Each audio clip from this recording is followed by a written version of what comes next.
High. তো সারা রাত বাসে কাটার পর সকালের দিকে এই জায়গাটা একটু দাঁড়িয়েছিল, তারপর আবার বাস চলতে শুরু করলো। আর আমাদের বাস অনেকটাই লেট ছিল। বাস শিলিগুড়িতে পৌঁছতে পৌঁছতে অনেকটা লেট হয়ে গেছিলো। তাই সেখান থেকে একটা গাড়ি বুক করে আমরা গ্যাংটক যাওয়ার উদ্দেশ্যে রওনা দিয়েছিলাম। আমার একে তো শরীরটা খারাপ ছিল, তারপর বাস জার্নিতে আমি পুরো অনেক টায়ার্ড হয়ে গেছিলাম। তারপরেও জানালার ধারে বসে যখন এই ভিউগুলো দেখতে দেখতে যাচ্ছিলাম, বেশ ভালোই লাগছিল।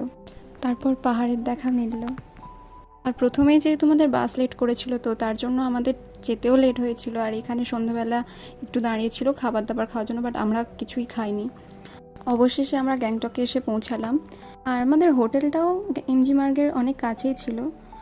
দিন এতটা জার্নি করে আসার পর একটু টায়ার্ড হয়ে গেছিলাম, but look at the view. তো ফ্রেশ হয়ে তারপর ডিনারটা করে নিয়ে আজ আর কোথাও যাওয়া হয়নি। আস্তে আস্তেই তো অনেক রাত হয়ে গেছিলো। তো দেখাচ্ছে নেক্সট পার্টে। Stay tune for more. By.